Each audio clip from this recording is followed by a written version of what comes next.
Hey friends, welcome back to Daily Chit-chat. I'm Kate, currently trying very hard not to react emotionally to the fact that I spilled tea on myself 5 minutes ago. And I'm Gavin, proudly practicing emotional maturity, except when slow walkers block the sidewalk. Then I fell instantly. Today's topic is one I think every human being needs. Respond more, react less. In other words, you don't need to fight every feeling. You don't need to explode at every inconvenience.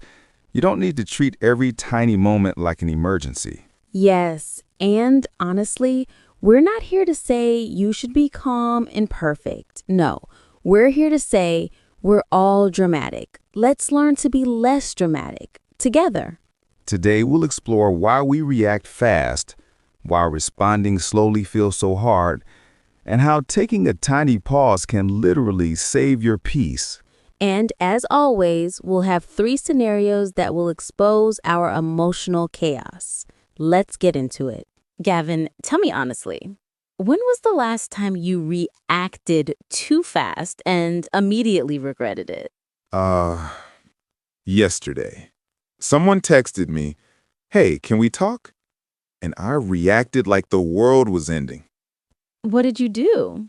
I typed a whole paragraph with anxiety energy. Then I deleted it, then typed again, then deleted again. Finally, I responded calmly, "Sure, what's up?" And what did they want? They just wanted to ask about a recipe. Classic human moment. What about you? I reacted too fast this morning. Someone canceled plans, and my first reaction was, oh my God, they hate me. Then I took a breath, responded normally, and later they said they had a headache. This is exactly the point. When we react instantly, we make stories. When we respond, we get truth. Okay, yes, that's a bar. Put that on a t-shirt. Copyright Daily Chit-chat. Let's drift deeper into this idea. I think reacting fast comes from survival instincts. Your brain wants to protect you, so it jumps before thinking. Yes, react is the ancient part of the brain. It's emotional, loud, dramatic. It goes, danger, panic, do something.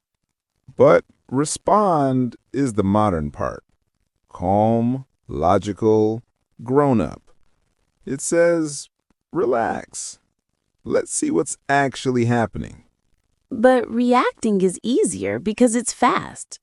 Responding takes effort, patience, and sometimes swallowing your pride. And reacting often comes from old wounds. Something small happens, but your brain goes, ooh, this felt like that other time. Let's freak out again. Right, like someone using a cold tone in a text. You react immediately because your brain remembers all the past cold tones. Responding is choosing to pause. Maybe they're tired. Maybe they're busy. Maybe I should wait. And that tiny pause can completely change the outcome. Reacting is, I feel something, I say something.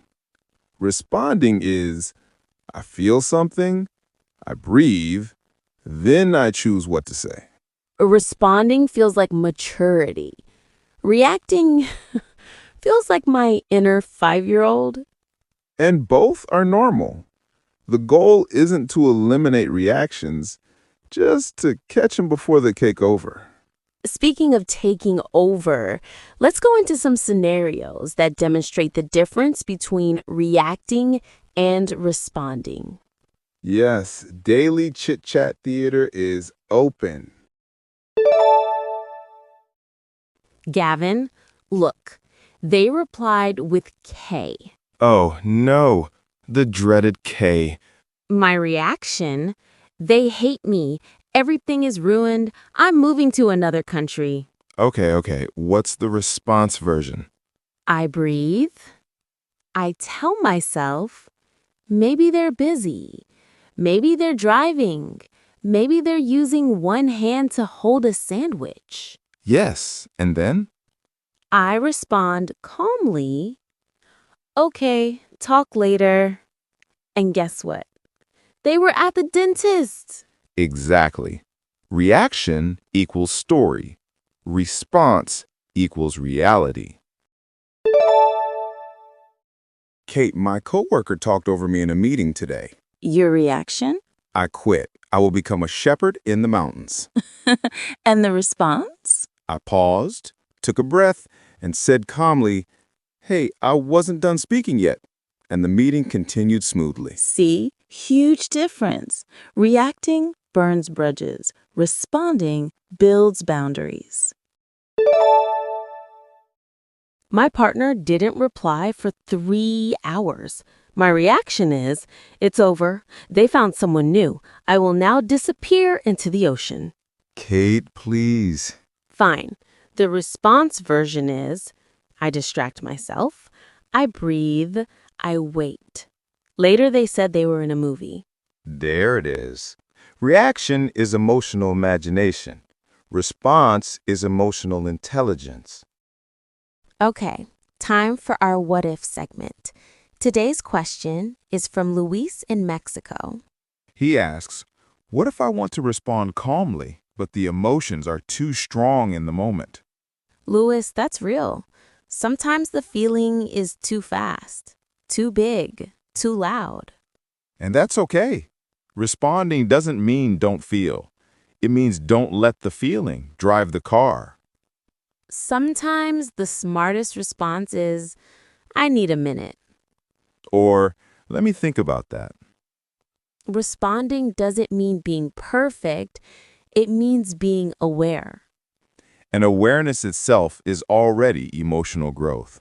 If we wrap today's episode into one soft message, it's this. Reacting is automatic. Responding is intentional. And the gap between them, that tiny moment of pause, is where your power lives. When you react, you let your emotions decide.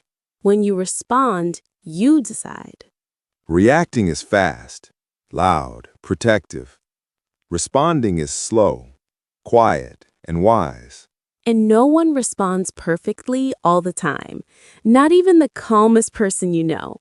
But every time you pause, breathe, and choose your response, you're teaching your nervous system that life is not an emergency. You're becoming softer, stronger, more grounded, more you. And slowly, your relationships improve, your conversations improve, your self-respect improves. Because responding is self-respect. It's choosing who you want to be in that moment. Thank you for spending this reflective, cozy episode with us. And if something happens today, a rude text, an annoying comment, a stressful moment, try a tiny pause. You don't need to react instantly. You can breathe first. Respond more, react less. Even 1% at a time will change your whole emotional world. See you next time on Daily Chit-chat. Take care of your heart and choose your responses like they're tiny love letters to yourself. Bye, everyone. Breathe, pause, respond.